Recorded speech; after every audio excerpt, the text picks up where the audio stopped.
Bismillahirrahmanirrahim. Assalamualaikum warahmatullahi wabarakatuh. Alhamdulillahilladzi ja'ala taqwa libas as-salihin wa anzala syari'atal Islam lil muslimin wa la udwana illa 'alal zalimin. Asyhadu an la ilaha illallah al-malikul haqqul mubin. وأشهد أن سيدنا ونبينا محمدا عبده ورسوله صادق الوعد الأمين. اللهم صل وسلم وبارك على سيدنا محمد خاتم النبيين والمرسلين وعلى آله وصحبه أجمعين. أما بعد. يا رسول الله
Muhammad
hadir melangkahkan kaki dalam rangka melaksanakan sholat subuh berjamaah yang dirangkai dengan taklim.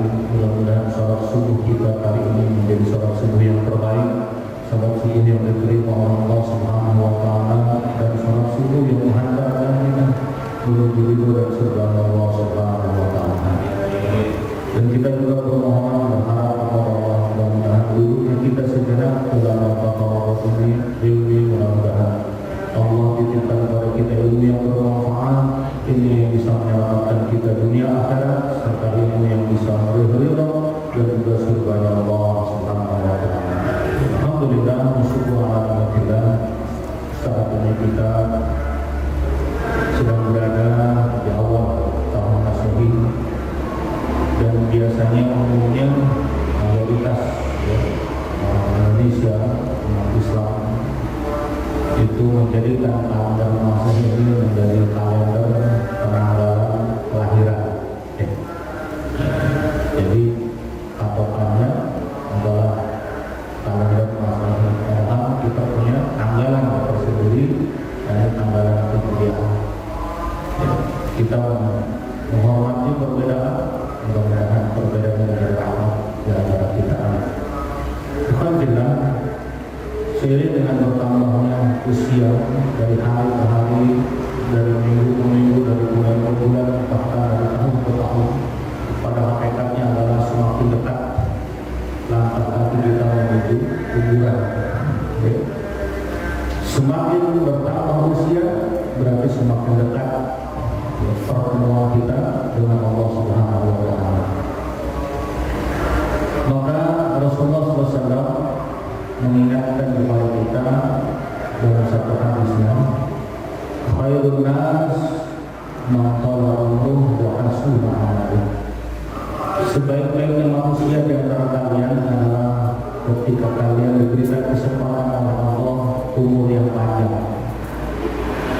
Dan dengan umur yang panjang itu kalian menggunakannya untuk apa? Memperbanyak kebaikan dan kebaikan. Sebaliknya wasyarrun nas man tala umruhu wa sa'a amaluhu. Seburuk-buruknya manusia adalah mereka orang yang diberikan kesempatan oleh Allah umur yang panjang, tapi dengan umur itu malah justru bertambah keburukannya. Ulama hadis ketika menerjemahkan hadis ini, ada yang mengatakan bahwa umur yang panjang itu batasannya adalah arba'ina sanah, 40 tahun. Jadi kalau orang sudah diberikan kesempatan umur 40 tahun, ini kayaknya udah 40 tahun habis ini semua ini. Bukan ada yang lebih ya. Kalau sudah batasan 40 tahun, Allah berikan kesempatan umurnya, falam yazid khairuhu, tapi tidak bertambah kebaikannya, orientasinya hanya dunia saja. Padahal kita sudah semakin dekat dengan akhirat, sudah semakin dekat dengan kuburan, sudah semakin dekat pertemuan kita dengan malaikat kematian, bahkan berhadapan dengan Allah. Falam yazid khairuhu, kata Nabi, tidak bertambah di usianya. Falyatahajjat ila jahannam, maka siap-siap dia nyemplung ke neraka. Masya Allah. Apa sebab? Walaupun masalah urusan surga dan neraka itu menjadi hak prerogatifnya Allah, tapi Nabi sudah mengingatkan jauh-jauh hari. Apa sebab?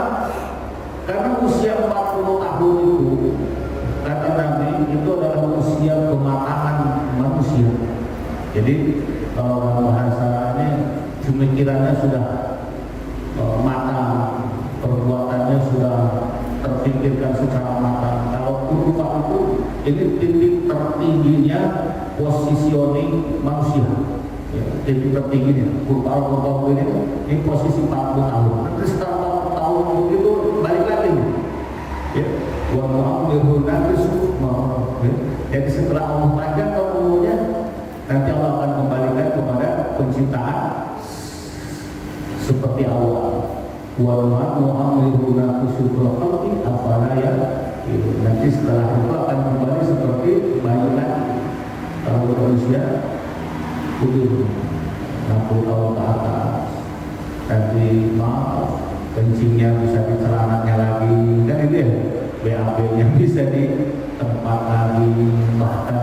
di suatu nabi pemahamu nanti sudah akan kembali. Nah, kenapa 40 tahun ini dijadikan barometer?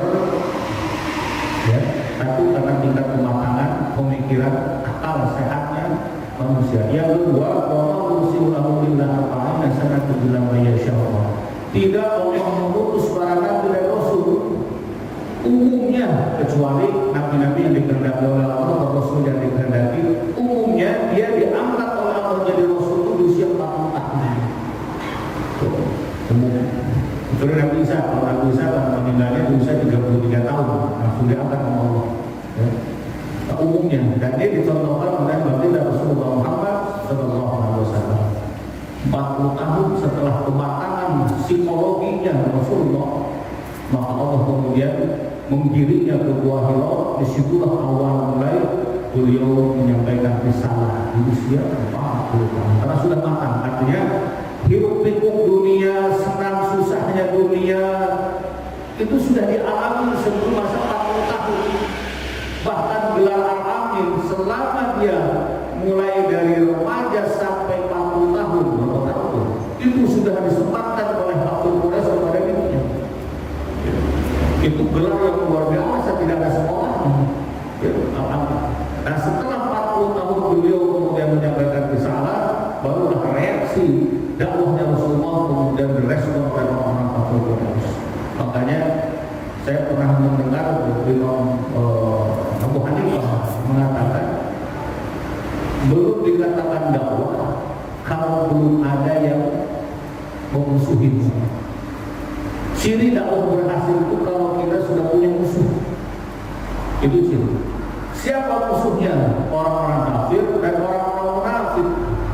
Kalau orang kafir jelas kekafirannya karena dia sedang walau tawakkal Yahud wa Nasrani tetap berbeda tahun. Orang kafir, orang Yahudi, Nasrani jelas mereka tidak akan pernah senang kepada Islam sampai kapan? Sampai kiamat. Nah, yang musuh yang terbesar kedua orang kaum munafikun. Dia berwajah Islam, berpenampilan Islam, pakai songkok, pakai kopiah, pakai sopan, pakai najis, ngaku agamanya Islam, tapi dia memusuhi Islam, mengkafiri Islam. Bahkan tokoh-tokoh Islam pun diintimidasinya, dibencinya, dicari-cari kesalahan dan sebagainya. Masya Allah. Dan itu terjadi di negeri kita. Itu musuh terbesar. Maka wajar, kata Nabi, ada nanti di akhir zaman itu ada yang ulama khusus amar ma'ruf. Kalau ulama yang amar ma'ruf pasti disenangi oleh orang kafir dan orang munafik. Apa sebab? Karena dia tidak menyinggung perbuatan-perbuatan dirinya. Dia hanya mengajak, dia hanya menyuruh saja, dia hanya menyampaikan saja. Tapi kalau nanti itu ada ulama yang nahi mungkar, di situ terjadi pertentangan. Apa sebab? Karena dia akan terjun langsung dan kemudian memberhentikan apa yang menjadi kezaliman di hadapan. Jadi kalau dalam bahasa sepak bola ya dua-duanya dibutuhkan. Di satu sisi butuh kita juga kepada ulama-ulama amar ma'ruf, ya. Tapi di sisi juga kita butuh ulama-ulama yang nahi mungkar. Karena dakwah tidak hanya amar ma'ruf saja, tapi juga harus nahi mungkar. Ya. Dan kepada ulama-ulama yang notabene dia tidak berani menyampaikan nahi mungkar, jangan menghina, jangan mengejek, jangan mencaci maki, karena itu sudah ada dakwahnya. Bahkan Nabi mengatakan, man saka'a anil mungkar kasyaitan hadis, barang siapa yang berdiam diri dari kemungkaran, dia lihat ada kezaliman di depan matanya, dia lihat ada pembantaian di depan matanya, dia lihat ada kemungkaran di depan matanya, tapi dia berdiam seribu bahasa, padahal dia mampu untuk mengubahnya, dia mampu untuk menasihatinya, dia mampu untuk menghentikannya, dia diam. Kasyaitan hadis, maka orang itu seperti setan bisu, seperti setan. Entah dia ulama, hafaid, tidak ada urusan. Tapi kalau dia berdiam diri dari kemungkaran, kasyaitan hadis, ayat setan bisu. Katanya, apa tidak ada orang yang alim di negeri kita, di istana, sehingga dia berdiam diri atas sebuah kemungkaran? Saya pun banyak, tapi dia tidak berani nahi mungkar. Ini yang dilakukan oleh sebagian kecil ulama kita, habaib kita, tapi kemudian harus berhadapan dengan kaum-kaum nafs itu. Masya Allah, kita doakan diri kita, mudah kita para guru-guru yang memang dia mendapatkan tugas dan tanggung jawab dari Allah Subhanahu wa taala untuk amal-amal mudah-mudahan jadi istiqomah pada Allah di dalamnya, dan mudah-mudahan dia kalaupun mendapatkan cacian, makian, hujatan, bahkan sampai kepada pembunuhan, mudah-mudahan Allah jadikan langkah dakwah yang menjadi langkah dakwah menuju kepada usul khotimah dan menuju surga Allah Subhanahu wa taala. Kita doakan para habaib, para ulama-ulama kita, guru-guru kita, mudah-mudahan istiqomah. Al-Fatihah. Bismillahirrahmanirrahim. Alhamdulillahirabbil alamin, arrahmanirrahim, maliki yaumiddin. Iyyaka na'budu wa iyyaka nasta'in, ihdinas siratal mustaqim, siratal ladzina an'amta 'alaihim ghairil maghdubi 'alaihim waladdallin. Itu alasan yang kedua, ya. Jadi 40 tahun adalah batasan tingkat kematangan emosional seseorang. Kemudian yang ketiga, ya, di dalam surah Al-Ahqaf ayat ke-15, apa yang harus kita lakukan ketika kita sudah mencapai usia 40 tahun atau lebih. Nah, ini Allah Subhanahu wa taala mengajarkan kepada kita untuk apa? Memperbanyak doa. Dia di dalam Al-Ahqaf 15 bahwa sayyidul insan nabi walidayhi insan hamalatu ummuhu kurhan wa wada'athu kurhan wa hamaluhu wa fisaluhu 30 syahra hatta idza balagha ashuddahu wa balagha 40 sanatan qala rabbi awzi'ni an ashkura ni'mataka allati an'amta 'alayya wa 'ala walidayya wa amila salihan tardahu waslih lana fi dzurriyyati inni tubtu ilaika wa tubtu muslimin. Ini ada satu rangkaian ibadah yang harus dilakukan oleh kita sebagai hamba Allah ketika usia sudah sampai 40 tahun. Ya. Nah, yang pertama adalah, ya, wa wasaina insana biwalidayhi. Ingat, kalau usia 40 tahun kemudian kita sudah punya anak. Betul ya? Dan kita juga adalah anak dari orang tua kita yang melahirkan kita ke dunia ini. Bagaimana repotnya kita ngurus anak, berat bebannya kita membesarkan anak, mendidik anak. Itu pun yang dialami oleh orang tua kita. Maka sudah sewajarnya di usia 40 tahun ini khidmah kepada orang tua harus lebih ditingkatkan lagi. Bukan sebaliknya. Sebaliknya kita malah umumnya nih, ketika udah usia 40 tahun malah orang tua kita sering dilupakan. Kenapa? Oh, ngurusin keluarga jadi berat, bebannya berat, anak-anak biayanya besar dan sebagainya, sehingga banyak orang tua yang terlantar. Banyak orang tua yang kemudian maaf oleh sebagian besar anak tetap malah dititipin ke panti asuhan. Tidak diperhatikan masalah urusan makannya, minumnya, kebutuhan sehari-hari, bahkan maaf untuk mendoakan saja kita sudah tidak sempat lagi kepada mereka, kedua orang tua kita. Padahal demi Allah, Imam Syafi'i mengatakan tidak disebut seorang anak yang biru walidain, bahkan dikeluarkan oleh Syekh Sufyan Ats-Tsauri, ya. Tidaklah disebut seorang anak yang biru walidain bila setiap habis sholatnya dia tidak mendoakan kedua orang tuanya. Dan tidak disebut anak yang soleh, ya, kalau di setiap sholatnya dia tidak mendoakan dan memohonkan ampun untuk kedua orang tua. Ini wajib bagi kita setiap anak. Ya, jangan dibilang sunnahnya, jadikan ini sesuatu yang wajib pada diri kita, jangan sampai ditinggalkan. Minimal 3 kali syukur lebih dari itu. Allahumma sholli walidayya warhamhum. Kita tidak bisa berkhidmat setiap waktu, setiap saat, tidak bisa mengunjunginya, menatap wajahnya. Minimal kita mendoakan di setiap kesempatan sholat kita. Bahkan saya sering menganjurkan kepada diri saya dan jamaah, hadiahkan Fatihah setiap pagi. Nih, sebelum kita beraktivitas, habis sholat subuh, ya Allah, hadiahkan Fatihah untuk ibu bapak saya yang sudah menjadikan lahir saya ke dunia ini. sehatkan badannya, panjangkan umurnya, berkahkan kehidupan, istiqomahkan dalam ketaatan kepada ya Allah. Kalau engkau takutkan meninggal, dia menikmatikan dia dalam keadaan husnul khotimah. Itu minimal kita doakan. Walahu Fatihah. Dan itu adalah sedekah terbaik. Ya. Orang tua senang memang dikasih oleh anaknya walaupun mereka tidak minta. Mereka senang diberi oleh anaknya walaupun dia tidak memohon. Tapi akan lebih senang orang tua ketika dia selalu mendapatkan doa dari anak-anaknya. Demi Allah. Bahkan itu nilai doa dari anak yang lebih daripada harta dunia yang diberikan oleh anak kepada orang tuanya. Kita akan merasakan itu. Apalagi nanti di saat kita sudah tiada, di saat kita sudah pergi meninggalkan alam dunia, maka amalan yang akan kita rasakan di antara 3 amalan salah satunya adalah ya wawalan soleh ya doa adalah doa dari anak-anak yang soleh. Alhamdulillah, rahmatullah. Maka Rasul mengingatkan, mangkanahu biwalidayhi.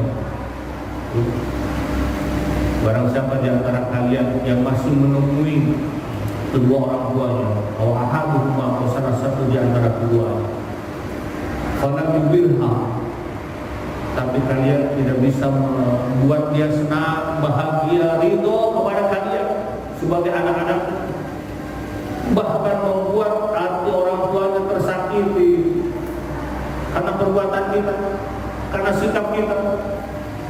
Kharaja minad dunya bighairi syahadah, maka dipastikan anak yang model begitu akan keluar dari dunia ini tanpa bisa lagi mengucapkan syahadat.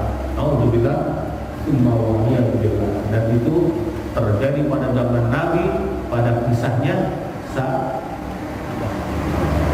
atau kisahnya anak durhaka kepada orang tua ya. Insyaallah dia tidak bisa mengeluarkan kata-kata syahadat, kalimat syahadat. Allah. Alhamdulillah, yang pertama ya, usia 40 tahun mulai perbanyak berkhidmat kepada kedua orang tua kita atau salah satu di antara mereka yang masih hidup. Kenapa? Orang tua adalah pintu menuju surganya Allah Subhanahu wa taala. Ridallahu fi ridal walidain wa syukrullahu fil walidain. Ridha Allah ada pada ridha kedua orang tua dan murka Allah ada pada murka orang tua. Kemudian yang kedua, ya, perbanyak doa untuk siapa? Ya. Ke usia 40 tahun banyak doa ini nih, harus tiap waktu dibaca. Rabbi kalau dulu di madrasah ya, di pondok sering diajarkan oleh guru kita.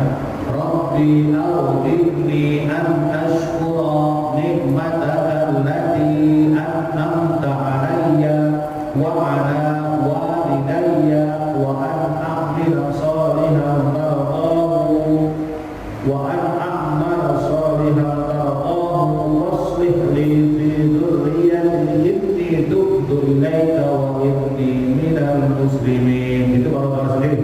Kalau doanya jamak boleh. Ini ya karena dalam rangka kita berdoa bukan membaca Al-Quran, tapi kalau konteksnya membaca Al-Quran kita tidak boleh mengubah redaksi. Ya, tapi kalau konteksnya doa boleh. Ya, jadi dulu kan nih isi mudhofnya jadi isi jamaah. Rabbi ausidna kalau kita berjamaah, kita jadi imam atau kita diamini oleh makmum, dirubah Rabbi ausidninya jadi Rabbi ausidna an nashkura nikmataka allati 'alaina wa an amna shalihan tardahu waslih lana fi dzurriyyatina inna tubtu ilaika wa inna minal muslimin. Jadi kalau dalam konteks doa boleh ya dirubah. Tapi kalau konteksnya baca Quran tok haram hukum, tidak boleh. Karena merubah teks Al-Quran. Kayak seperti ini. Rabbi habli, doanya Nabi Zakaria. Ya, Rabbi habli min ladunka dzurriyyatan thayyibah. Nah, kalau kita doanya berjamaah Boleh berubah redaksinya. Rabbana hab lana dzurriyyatan thayyibah atau Rabbana hab lana dzurriyyatan thayyibah. Rabbana innaka sami'ud du'a. Itu boleh. Tapi dalam konteks harus konteks doa. Kemudian doanya Nabi Ibrahim kan dalam konteks doanya Rabbi'j'alni muqimas shalah wa min dzurriyyati. Tapi kalau kita berjamaah baca jangan egois jadi imam, harus jangan dilupakan Rabbi'j'alna muqimas shalah wa min dzurriyyatina rabbana wa taqabbal Rabbana ighfir lana dzunubana wa liwalidayna warhamhum kama rabbayana shaghira. Tapi kalau konteks aslinya Rabbana ighfir li wa liwalidayya wa lil mu'minina yawma yaqumul hisab. Nah, dianjurkan nih orang yang sudah usia 40 tahun perbanyak doa ini. Apa artinya? Rabbi auzi'ni an ashkura. Ya Allah, tunjukilah aku untuk senantiasa bisa mensyukuri nikmat-nikmat yang kau berikan kepadaku. An ashkura ni'mataka allati an'amta 'alayya, atas berbagai nikmat yang kau berikan kepada kami. Wa ala walidayya, dan juga berikan kepada kedua orang tua ibu bapak kami yang sudah menjadikan wasilah kami terlahir ke dunia. Wa an a'mal shalihan taradahu, dan juga berikan kami, tunjukkan kami, kuatkan kami agar kami senantiasa bisa berbuat amal soleh, berbuat kebaikan. Jadi ketika kita berbuat baik pun kita harus memohon kepada Allah. Karena kalau tidak karena kebaikan Allah, niscaya kita tidak akan pernah bisa ada peluang, waktu, semangat untuk berdoa. Maka orang bisa sholat berjamaah ke masjid itu adalah karena pertolongan Allah. Orang bisa duduk sejenak di majelis taklim ini juga karena pertolongan Allah, kasih sayang Allah. Tidak sedikit orang punya kesempatan waktu, tapi Allah tidak berikan hidayah, tidak berikan rahmat sehingga dia tidak bisa dudukkan itu. Kecuali kalau ada keperluan lain yang lebih besar. Makanya ibadah yang kita lakukan pun itu juga karena rahmat dan kasih sayang Allah. Makanya kalau kita menuntut ibadah kita dengan pahala yang dijanjikan oleh Allah, boleh-boleh saja, cuman kayaknya kita kurang pas. Aku sebab kita bisa ibadah juga karena rahmat Allah, karena kasih sayang Allah, karena hidayah Allah dan pertolongan Allah. Bahkan orang ulama mengatakan untuk meminta, memohon, menagih janji akan pahala yang dijanjikan oleh Allah atas sholat kita saja, kita sudah gak layak. Kenapa sebab sholat kita masih jauh dari sholatnya Nabi. Dengan diampuni saja di sholat kita, dimaafkan oleh Allah atas kesalahan, itu sudah luar biasa. Apalagi sampai kemudian sholat kita diterima, diberikan pahala, dijadikan wasilah masuk surga, itu sudah keutamaan yang luar biasa. Dengan dimaafkannya saja kita sholat, ya. Dengan dimaafkannya saja kita ibadah, itu sudah luar biasa. Allah. Kalau menunggu sholat, aku berat. Makanya banyak nanti dia memiliki ketika orang-orang berhadapan dengan Allah, dia menuntut, ya Rabb, aina sholati ajru, aina sholati ajru, di mana sholat pahalaku, di mana pahala sholatku? Mereka menuntut sholatnya. Akhirnya Allah ambil pahala sholatnya, dia ukur-ukur seperti kain basah. Yang sudah pasti dua singa dilemparkan kepada mukanya. Ada sholat muka, ini sholat muka. Kenapa sholat menjadi punya? Karena sholat kita umumnya hanya sekedar umur kewajiban. Karena sholat kita umumnya hanya sekedar seremonial. Karena sholat kita umumnya kita hanya sekedar ikut-ikutan saja, sehingga jauh dari apa yang dicontohkan oleh Allah dan Rasul. Bahkan saya di zaman para umat Siti Nasanata, nanti ada di akhir zaman menimpa kepada umatku kalau orang yang umurnya 60 tahun, sholatnya udah 60 tahun, sholatnya 60 tahun, tapi selama 60 tahun dia sholat, dia tidak ada satu pun sholatnya yang diterima oleh Allah Subhanahu wa Ta'ala. Masya Allah, 60 tahun kita sholat, tidak ada satu pun sholat yang diterima. Sampai para sahabat satu pun, ya Rasul, mengapa mereka yang sholatnya 60 tahun tidak ada satu pun yang sholatnya diterima? Sholatuhum la sholata la yutimmu ruku'aha wa sujudaha wa qira'aha. Mereka sholat tapi sholatnya tidak sempurna rukun, sujud dan bacaannya. Wa tasbihaha, dan juga bacaan tasbih 4. Kenapa? Sholatuhum alladzina la yutimmu ruku'aha wa sujudaha wa qira'aha wa tasbihaha. Mereka sholat tapi sholatnya tidak sempurna rukun-rukunnya, sujudnya, Fatihahnya dan tasbih.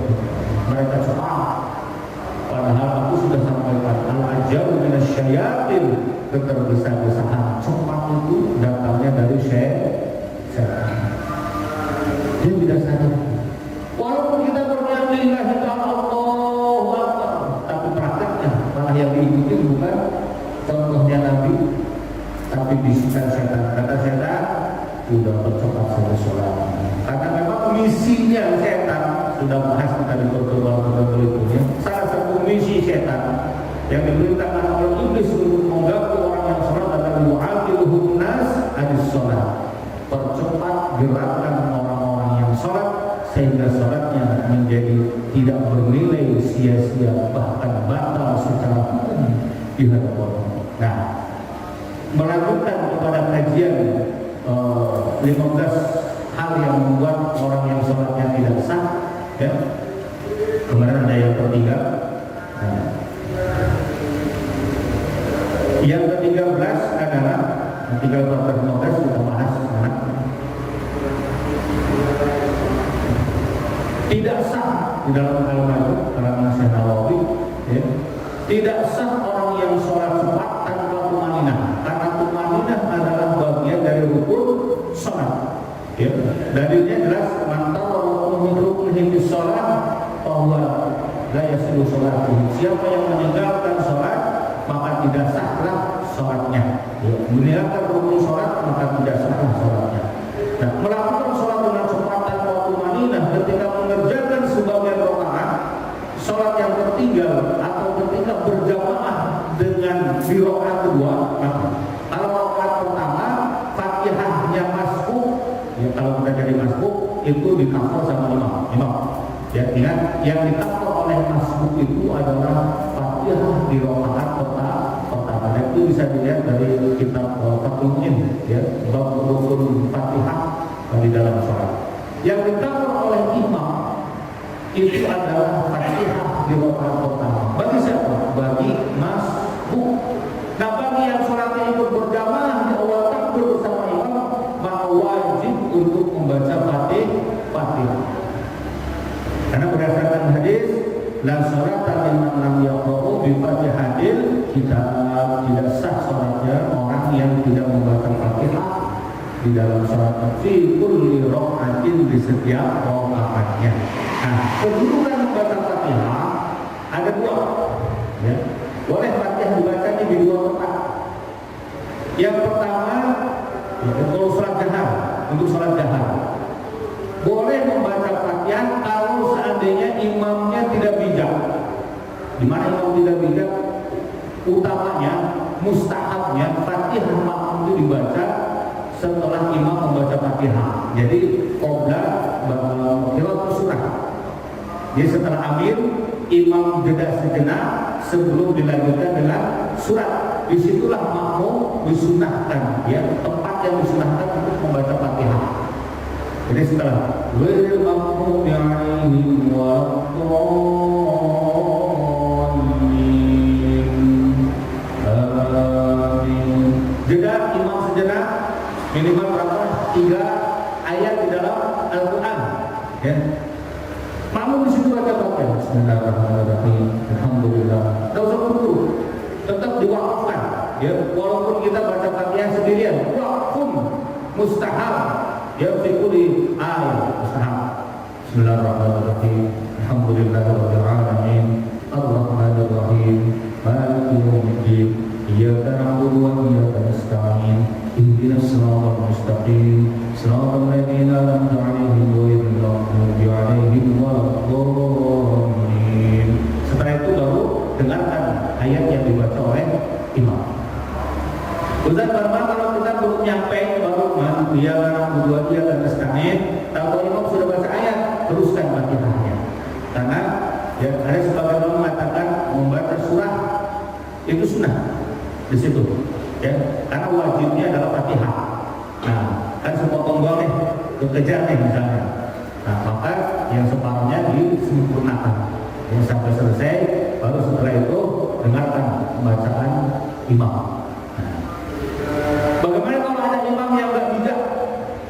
Karena posisi Fatihah boleh dibaca, mustahabnya adalah setelah amin sebelum surat. Maka di situ imam sunnah berdiam diri, ya. Uskutu baina amin wa surat. Jadi diam antara amin dengan surat. Itu sunnah. Bagaimana kalau ada imam yang nggak bijak nih? Kan banyak nih. Ya, imam setelah amin bismillahirrahmanirrahim langsung pakai surat. Ya, sehingga makmum tidak perlu dibaca Fatihah. Tidak dikasih waktu dan kesempatan di situ. Banyak yang begitu, banyak imam. Banyak. Ya. Nah, boleh kalau tidak sempat baca di situ, boleh dibaca berbarengan waktunya dengan bacaan Fatihahnya imam. Tapi harus di sela-sela antara ayat yang satu dengan ayat yang lain. Misalnya imam kalau jahat kan ada ayat nih. Bismillahirrahmanirrahim. Makmum boleh di situ baca setelah Bismillahnya imam. Bismillahirrahmanirrahim. Imam. Alhamdulillahirabbil alamin. Makmum. Alhamdulillahirabbil alamin. Ar-Rahmanirrahim. Makmum baca dulu. Jadi antara selang jeda antara ayat satu dengan ayat yang lainnya yang dibaca oleh imam, maka makmum boleh membaca. Khawatir apalagi kalau imam baca suratnya pendek. Kan itu ya? Udah membacanya pendek, udah ada jeda antara amin dengan surat. Akhirnya apa? Banyak imam yang gak baca Fatihah sempurna. Itu siasatnya. Ya. Maka baca boleh di situ di dua tempat. Ya. Boleh dibaca pada saat imam membaca Fatihah, tapi dia baina ayat antara ayat satu dengan ayat yang lainnya. Di antara sela-sela. Yang kedua, utamanya mustahabnya adalah sebelum surat itu dibaca. Jadi sempurnakan. Itu di rakaat kedua. Apalagi kalau di sholat sir, sholat zuhur asar yang tidak kedengaran, maka sempurnakan Fatihah. Nah, kalau ada imam di sholat sir nih, bisa zuhur asar maghrib sholat ketiga, rakaat ketiga atau isya 3 rakaat terakhir. Nah, Imam Nawawi mengatakan apabila kalian bermakmum kepada imam yang tidak memberikan kesempatan kalian untuk sempurna membaca Fatihah, ya, sampai kalian harus tertinggal 2 rukun maksimum, fatafarraqu, maka saat itu kamu harus memisahkan diri dari imam karena sudah tidak layak untuk diikuti. Imam tidak tumanina di dalam sholat. Saya yakin kalau Fatihahnya sudah cepat, pasti ini 1000% ya, pasti ruku dan sujudnya lebih cepat. Ya, kalau orang sudah jadi imam Fatihahnya cepat, pasti ruku dan sujudnya juga cepat. Inilah yang oleh Nabi, ya, ada 3 golongan manusia yang sholatnya harus diulang. 3 golongan manusia yang sholatnya harus diulang. Ingat ya, kalau tidak diulang berarti tidak sah sholat kita selama ini. Masya Allah. Saya ketika membaca ini menangis loh, ternyata sholat kita hancur selama ini. Ya, wajar kalau Allah bilang bahwa lakukan ba'dihim khalqun awwa'us sholat wa ta'awusah. Kita hanya ya menggugurkan kewajiban dan kita hanya ngikuti nafsu kita saja. Yang penting sholat. Tuh, ingat nih, ini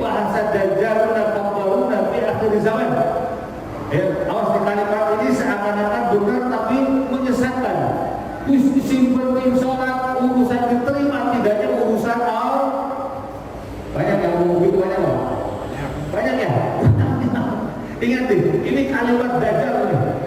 Ya. Seolah-olah benar, padahal ini menyesatkan. Ya. Logika berpikir saya bangun begini. Ya.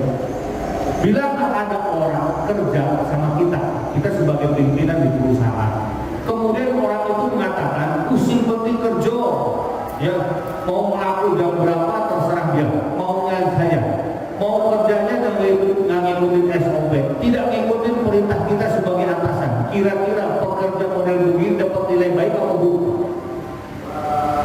Ada pekerja kita nih, jauh dengan juga deh, ya kompak.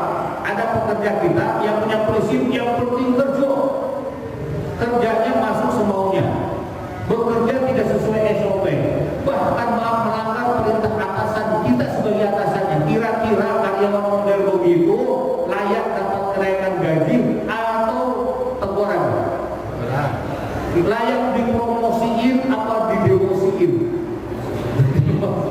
Layak dipertahankan atau dipecat? Begitu juga sholat kita di hadapan Allah. Kalau ada orang yang berprinsip penting sholat, urusan pribadi dan urusan Allah, sama seperti orang punya prinsip kerja, dia ngandelin kita sebagai atasan. Orang yang sholat model begitu ngandelin Allah. Lalu untuk Allah turunkan Quran, turunkan Nabi, para Rasul, turunkan para ulama yang berjumpa ilmu dengan berbagai kitab dan firman-Nya. Apalah tak itu? Orang itu ngandelin Allah. Bagaimana sholat kita mau mendatangkan rahmat? Padahal sholat kita tajlibur rahmat. Wassalatul jamaah tajlibur rahmat. Sholatnya sendiri mendatangkan rahmat Allah. Kalau sholat yang berjamaah tajlibur rahmat, ditambahin apa Allah? Kalau sholatnya berjamaah tambah Allah. Ya, lihat. Kalau sholatnya saja, sholatnya sesuai dengan ketentuan Allah dan Rasulnya, tajlibur rahmat. Kalau sholatnya berjamaah di masjid, tajlibur rahmat. Masya Allah, ini gimana sholat kita mau dapat berkah, mau dapat rahmat, sholatnya sekarang dewe. Fatihah wasol, mentang-mentang sudah hafal dan dapat dibenen.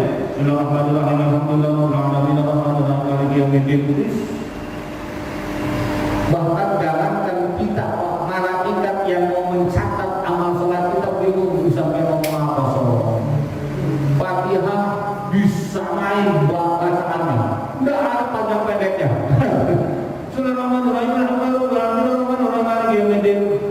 Padahal di dalam bacaan Al-Quran ada panjang pendek yang harus diperhatikan. Tajwid, ada huruf-huruf yang harus diperjelas bacaannya, ya, sifatul huruf. Ada apa namanya hal yang harus diperhatikan ketika membacanya. Tampil tidak boleh berasa terus beda kan bacaan Al-Quran dalam sholat dan di luar sholat.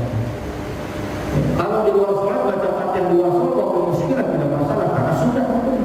Tapi kalau di dalam sholat wajib itu hukum, harus dijalankan betul. Tidak usah kalian baca surat asal betul Fatihahnya selesai sempurna dan sholatnya. Buat apa kita baca surat panjang-panjang bagus-bagus kalau kemudian Fatihahnya kita hancur? Rakaat pertama kedua bagus tak maghrib. Rakaat ketiga dilansir Fatihahnya berulang sendiri. Hancur. Maka satu orang yang harus diulang sholatnya kata Nabi adalah orang yang tidak sempurna ruku dan sujudnya. Ini kisahnya Nabi sudah sering disampaikan. Irji fasoli, ada anak muda yang sholat cepat. Irji fasoli, sholat tanda usul sholat tanda. Kamu dulu sholat, kamu dulu hitung sholat. Akhirnya dia harus mengulang 3-4 kali untuk sholat. Karena di dalam kitab Bidayah Imam Ghazali mengatakan, Rasul mengatakan kaifa taqwa sholat Bapak kaifa taqwa sholat Inna sholataka la yutimmu ruku'aha wa sujudaha. Bagaimana Allah mau menerima sholat sementara sholat tidak sempurna rukuknya dan sujudnya. Nah, itu yang pertama. Jadi kalau ada orang yang sholatnya tidak sempurna, kalau sholat sendirian, rukuknya dia wajib diulang. Atau sholat kita yang tidak sempurna, harus wajib. Yang kedua, orang yang sholatnya harus diulang adalah fa'inna yaqumu ala imamun la yutimmu ruku'ahu wa sujudahu wa qira'atahu wa tasbih. Kamu harus mengulang sholatnya ketika kamu berbangun kepada imam yang juga tidak sempurna rukuk sujud bacaannya dan tasbihnya. Kalau ya, taruhlah di rakaat pertama karena kita masuk belum tahu nih Fatihah kita dikawal sama imam. Tapi ketika sholat rakaat kedua, imam tidak mempersilahkan kita membaca Fatihah dengan sempurna, imam tidak tumanina di dalam kemudian sujudnya serta tasbihnya, fatakarrabu, maka kau harus memisahkan diri. Kalau tidak kau selesaikan sholat, irji fasolli, kau harus mengulang sholatnya. Kalau kita mau tetap ikut di barisan sholat itu, di berjamaah itu, tapi kau tidak mendapatkan nilai dari sholatmu, kau harus mengulang sholatnya. Irji fasolli, ulang, dua. Tapi umumnya maaf nih. Kita sering begini, wah itu mah tanggung jawab imam, betul? Punya prinsip begitu enggak? Pernah nggak kita ngomong, wes kalau berjamaah kan yang tanggung jawab imam. Pak, saya mau tanya, sudah tahu sopir salah, mau masuk jurang, kita tahu nih imam, penumpang tahu, nggak diingetin, nggak dibilang, nggak lompat termata diri, sing salah supirnya atau penumpangnya? Yang lebih salah lagi, supirnya atau penumpangnya? Pakai logika. Sudah tahu imamnya salah, kenapa saya masih merubah? Dan ingat, kalau kita menempatkan imam model begitu, kalau di masjid kayak masjid kita nih, ya di masjid sini, Baitul Hujan. Kalau ada imam yang model begitu cepat turun sujudnya, bacaannya, itu yang tanggung jawab bukan hanya imam, termasuk ketua masjid, BKM, bertanggung jawab di hadapan Allah. Kenapa dia undang ustaz yang model begitu? Kan itu kita sudah tahu bahwa sholat harus benar-benar penuh perhatian, dan dia juga bertanggung jawab terhadap makmum. Nah, tapi kalau makmumnya cerdas, makmum sudah ngaji, walaupun itu tanggung jawab imam, kan kita juga nggak mau nyemplung, Pak. Sudah tahu masuk jurang, belum baik tanggung jawab imam, tanggung jawab supir, nyemplung apa itu? Maka wajar kalau Nabi mengatakan di dalam kitab Fadlul Amal, nanti di akhir zaman ada satu musim besar, penuh jamaahnya 2 lantai, ya pun besar-besaran, tapi la yusalli ahadukum minhum, tapi tidak ada satupun yang dianggap salat oleh Allah di antara sekian banyak yang hadir. Apa sebab? Innahum yaqumuna ala imamun la yutimmu ruku'ahu wa sujudahu, karena mereka diimamin oleh imam yang tidak sempurna ruku sujudnya dan bacaan Fatihah. Nyemplung lagi. Ya. Mau protes sama siapa? Sama DKM. Maka selektif Pak jadi imam itu. Jadi supir saja kita harus kursus dulu, punya SIM, betul? Tidak sembarangan, nggak main asal-asalan, apalagi dalam memimpin sholat. Pak, sampai sini Pak, jangan sampai Pak umur kita sia-sia. Karena Nabi mengatakan ini terakhir, ya, ini baru 13 sebetulnya belum selesai semua nih. Jangan sampai begini, Nabi mengatakan, Insya Allah saya nangis kalau ingat. Ya, man sholat min ummati tsumma la yutimmu ruku'aha wa sujudaha wa qira'ataha wa tasbihaha.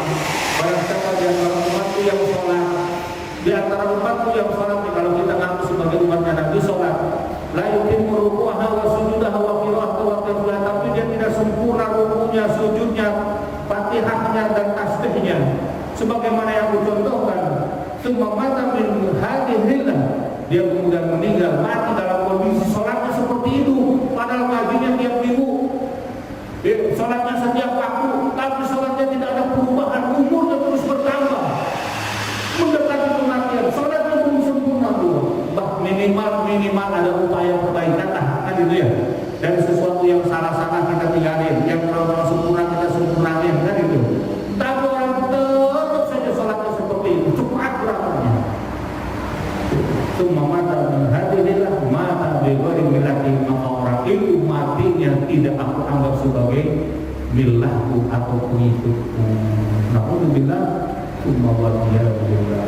Mudah-mudahan mudah-mudahan ditambah juga kita, insyaallah kita ada dalam di kajian berikutnya masih ada 2 poin lagi yang insyaallah nanti akan saya sampaikan. Dan yang ketiga terakhir, jumlah tutup dengan doa.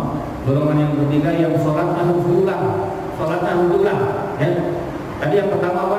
Orang yang sholatnya tidak sempurna, ruku dan sujudnya. Yang kedua, bermakmum kepada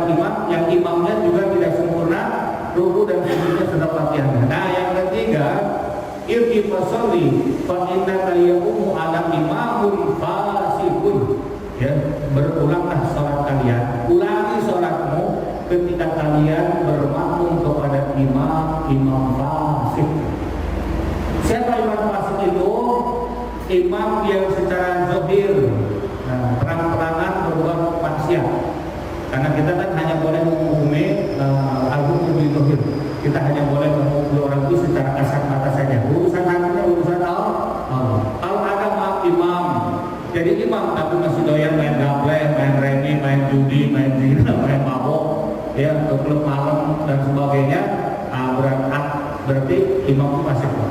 Kita kelihatan dosa yang dilakukan. Yang kedua, imam fasik itu adalah imam yang terbuka auratnya.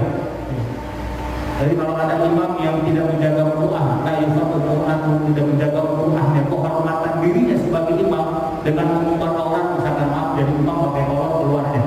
Keluar rumah masih pakai kolor, masih berani, ya, maka sholat yang diimami oleh imam tersebut harus dulu. Berat orang dari imam nggak sembarangan. Makanya banyak imam jadi-jadian yang imam tidak paham tentang masalah hukum. Yang terakhir, imam fasik itu imam syar'ud duhan. Ini berat nih. Imam yang merokok, yang masih merokok itu termasuk imam fasik. Maaf nih bagi perokok, walaupun saya misalkan nggak merokok, tapi harus sampaikan kalau ada imam, kalau ada dua imam yang satu merokok yang satu tidak, maka yang tidak merokok itu lebih utama daripada yang merokok. Karena kata Abu Ahmad Al-Hafiz mengatakan, inasyad untuk yang merokok tidak terkena. Orang yang merokok itu dekat dengan api. Ya dekat orang segini doang batasan api. Jadi maaf nih kalau ada imam yang masih merokok, ya kalau bisa berhenti ya.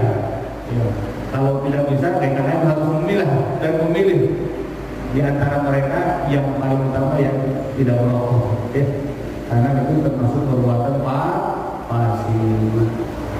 Bahkan ulama fakih, ya, ulama fikih saking menjaganya sholat, dia berpesan, ya, iltibasau fakina kayyakum anak imam. Kalau saya potong nih fatwanya, anak imam bukan imam yang merokok. Jadi harus kurang.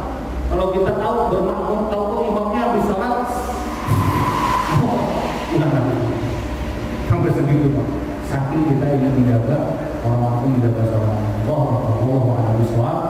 Allahumma sholli wa sallim. Ada pertanyaan? Cukup ya? Insyaallah. Nanti bukan depan lah ya. Pertanyaan kita rapat karena masih ada 2 poin yang belum kita sampaikan. Mudah-mudahan bermanfaat, mudah-mudahan ditambahkan membantu kita. Allahumma sholli wa sallim wa barik ala sayyidina Muhammad wasallim ala Rasulillah tabaraka wa ta'ala wa sahabat wasallam ajma'in. Bismillahirrahmanirrahim. Alhamdulillahirabbil alamin. Allahumma sholli wa sallim wa barik ala sayyidina Muhammad wa ala alihi wa sahbihi. Allahumma aslih lana dinana alladhi huwa ismatu amrina wa aslih lana dunyana allati fiha ma'ashuna wa aslih akhiratana ilayha ma'aduna waj'al hayata ziyadatan lana fi kulli khair waj'al mauta rahatan lana min kulli syarr.